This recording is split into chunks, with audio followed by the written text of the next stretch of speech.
how would you explain diversity and inclusivity to a 4-year-old? I'm going to attempt to answer my take on this in this video. I'd love to hear your replies. So welcome to Fierce TV. I'm Nita Figura. I'm a Fierce Project Manager, an ICF qualified coach and an inclusivity advocate and consultant. And I'm a mum to a soon-to-be 4-year-old, and I think we need to have these conversations early on. Do you know what? Not all adults get this stuff, so let's start talking about this. So here's my take on how I'm explaining this to my soon-to-be 4-year-old. Well, if you're building a superhero team, who would you want in your team? We're going to want the best superhero for the job. Of course we are.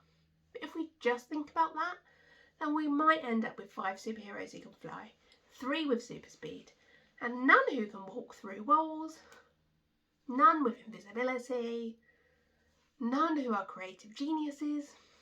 And that's alright, but we're not going to be the best superhero team. We might be able to deal with some missions, but other missions we're going to be let down. No, it's not a strong enough team. So to build the best team, we want a superhero team who have different superpowers. Absolutely. So we want all those different superpowers represented, so that they can use them to complete different missions and defeat all the different evil geniuses out there that they're going to need to.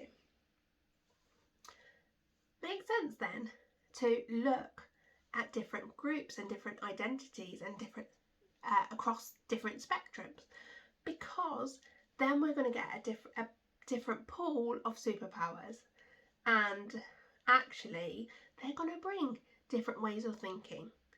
They're going to bring different cultures and different understanding of the people that, our superhero team are there to rescue and save.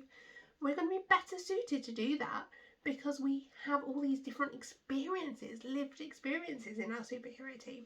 How amazing is our superhero team going to be because we do that? It absolutely makes sense. It's going to mean that we're not going to get stuck into the same styles of thinking. We're going to be more creative as a team. We're going to innovate. We're going to approach things from different angles. And we're going to outsmart these evil geniuses because we've got it covered. We've got all these different skills and different ways of thinking in our team. Amazing. But our team needs to work together. It needs to work really well as a team. So we need an inclusive team where everybody in the team is respected, they are heard, and they can absolutely be supported, and we can build on top of those superpower skills and create something even better than they could on their own. So of course we want a team that works well together. We've built a diverse and inclusive superhero team. But you know what? We can take it one step further. How amazing will our team be when we create a culture of belonging? We can bring in our superhero team where their aliases, their real lives outside of their superhero work, are accepted. They've got stuff going on in their life. They've got baggage. They've got events that are happening. They've got stresses. And that's going to impact them at work. So let's acknowledge that. Let's accept that. Let's support them. Let's create a culture where they belong. Where we all belong. And yes, I'm part of the superhero team. Yeah, absolutely. So how amazing is that? Absolutely. Do you know what? We can do this in our workplaces too. It absolutely implies. So let's create our own superhero teams, our own superhero project teams, our own superhero teams in our own businesses. Let's do this. It's a no-brainer. Let me know what you think about this analogy, and have you got something else that you would use to explain these concepts?